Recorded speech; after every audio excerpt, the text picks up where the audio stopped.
नमस्कार दोस्तों, मेरा नाम है अंशुमन नायक और आप सभी का बहुत बहुत स्वागत है इंडियन डिफेंस न्यूज की डिफेंस टॉक सीरीज में,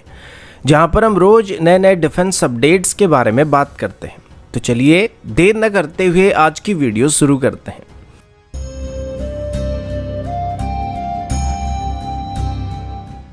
आज की पहली अपडेट इलेक्ट्रॉनिक वॉरफेयर सिस्टम की तरफ से है। आजकल की मॉडर्न डे वॉरफेयर में इलेक्ट्रॉनिक वॉरफेयर सिस्टम एक मेजर रोल को प्ले करता है। ये बात आप सभी अच्छी तरीके से जानते होंगे, लेकिन रिसेंटली रशिया और यूक्रेन के बीच हुई लड़ाई के दौरान इसको फुल स्केल में इम्प्लीमेंट किया गया है। इसी बात को इंडियन आर्मी की तरफ से भी डिटेल में इन्वेस्टिगेट किया जा रहा था और इसके रिजल्ट को भी एनालाइज किया जा रहा था और अंत में इंडियन आर्मी की तरफ से फैसला किया गया कि रिसेंट रशिया और यूक्रेन की लड़ाई में इलेक्ट्रॉनिक वॉरफेयर सिस्टम खास करके ड्रोन्स के खिलाफ काफ़ी कारगर रहा था। यूके की एक इंस्टीट्यूट जिसका नाम रॉयल यूनाइटेड सर्विस इंस्टीट्यूट है, उनकी तरफ से रिपोर्ट पब्लिश किया गया था जिसमें ये क्लेम किया गया कि जंग शुरू होने से लेकर आज तक रशिया की तरफ से अलग अलग कैटेगरी की करीब 10,000 से भी ज़्यादा यूक्रेनियन ड्रोन्स को मार गिराया जा चुका है और इसके लिए रशिया की तरफ से इलेक्ट्रॉनिक वॉरफेयर सिस्टम का इस्तेमाल किया गया।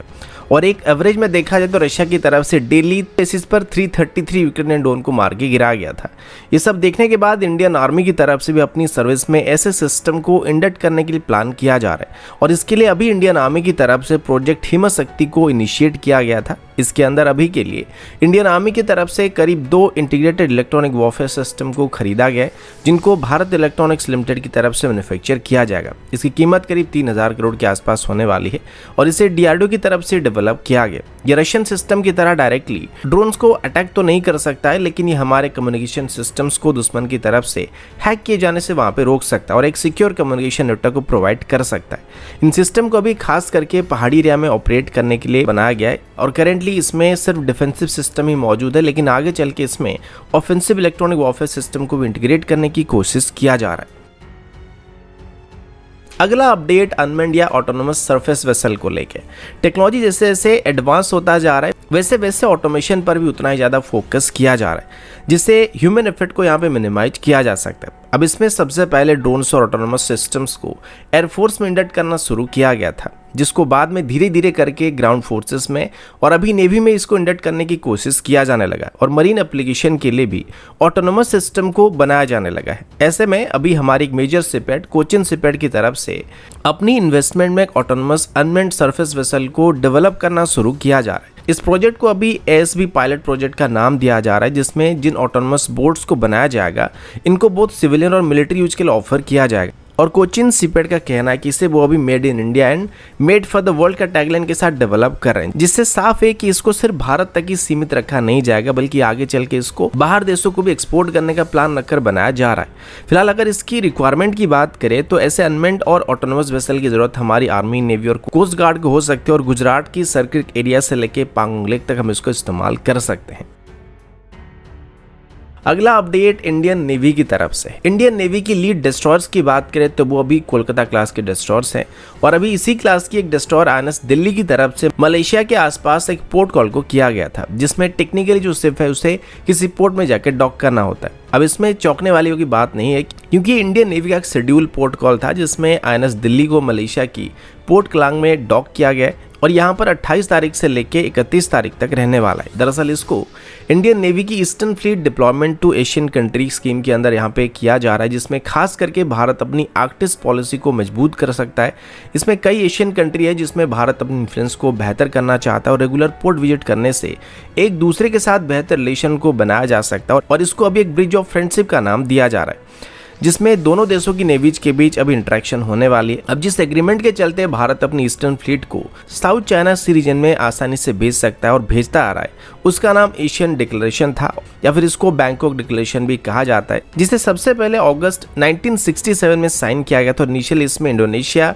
मलेशिया, फिलीपींस, थाईलैंड और सिंगापुर मौजूद था और ये सभी चाइनीज इन्फ्लुएंस को और कम्युनिस्ट एक्सपेंशन आइडियोलॉजी को वहां पे रोकने के लिए इसको साइन किए थे, जिसमें आपस में बेहतर रिलेशन को मेंटेन करने के साथ साथ म्यूचुअल सोशियो इकोनॉमिक ग्रोथ पर फोकस करने का प्लान किया गया था और इसके लिए साउथ एशियन कंट्री के साथ अपने रिलेशन को बेहतर करना उनका पहला प्रायोरिटी था और इसी के चलते ही भारत अब इन देशों को विजिट कर सकता और सोशियो इकोनॉमिक ग्रोथ को लेकर आपस में डिस्कशन और बातचीत कर सकते हैं और इसी के चलते अभी इंडियन नेवी की शिप्स को भी इन सभी देशों को फ्रेंडली विजिट पर भेजा जाने वाला। और इसी अवसर पर सिर्फ आर्कटिक पॉलिसी ही नहीं बल्कि भारत की तरफ से भी मिडिल ईस्ट रीजन में भी अपनी प्रेजेंस को बनाए रखने की कोशिश किया जा रहा है। और अभी मिडिल ईस्ट रीजन में होने वाली एक एक्सरसाइज जिसका नाम ऑपरेशन कॉम्पस रोज होने वाला है, उसमें भी भारत पार्टिसिपेट करने वाला है। इसमें इंडियन नेवी की तरफ से एक पीएटा एयरक्राफ्ट पार्टिसिपेट करने वाला। और इसके लिए INS हंसा बेस से एक पीएटा एयरक्राफ्ट को बहरीन भेजा गया था, जहां पर पहली बार है जहां पर भारत की कोई पीएटा एयरक्राफ्ट ने बहरीन इंटरनेशनल एयरपोर्ट में लैंड किया है।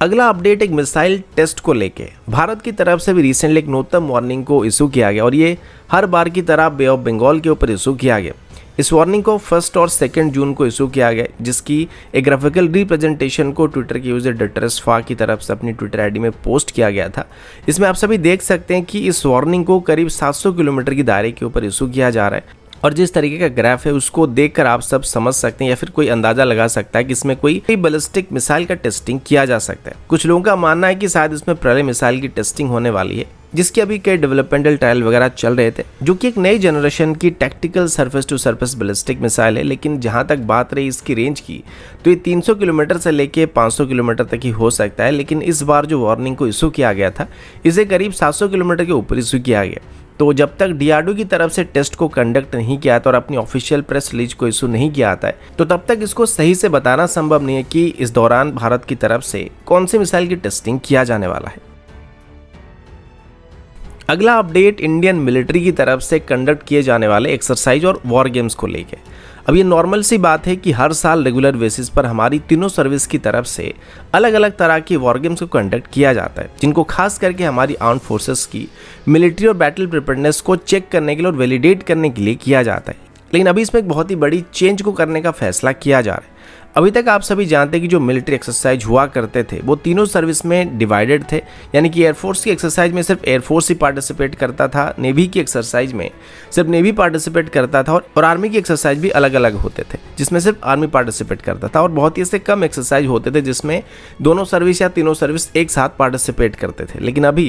इन सिस्टम को बदलने का फैसला किया जा रहा है और अब से बात बताया जा रहा है कि हमारे जितने भी मेजर मिलिट्री एक्सरसाइज होने वाले हैं और खास करके बड़े मिलिट्री एक्सरसाइज होने वाले हैं, उन सभी में हमारी तीनों सर्विस शामिल रहने वाले हैं। और इसे खास करके हमारी तीनों सर्विस के बीच जॉइंटनेस को बेहतर करने के लिए किया जा रहा था कि फ्यूचर में जब हमारी थिएटर कमांड्स को एक्टिवेट किया जाएगा और तीनों सर्विस को जॉइंटली किसी एक मिशन को करने के लिए दिया जाएगा, तो आपस में सही तरीके से तालमेल बिठाकर ऑपरेट कर पाएंगे। अभी ऐसी एक एक्सरसाइज को भी करने का प्लान किया जा रहा है जिसका नाम वायु शक्ति है। नॉर्मली इसको सिर्फ इंडियन एयरफोर्स की तरफ से ही कंडक्ट किया जाता था, लेकिन पहली बार इसमें नेवी और आर्मी पार्टिसिपेट करने वाले, और इसको लेकर अभी एक डिटेल नोटिस को भी हमारे डिफेंस मिनिस्ट्री के पास और हमारी चीफ ऑफ डिफेंस स्टाफ के पास फॉरवर्ड किया जा चुका है। तो दोस्तों अभी के लिए इतना ही, मिलता हूं आपसे अगले वीडियो में, तब तक के लिए जय हिंद, वंदे मातरम।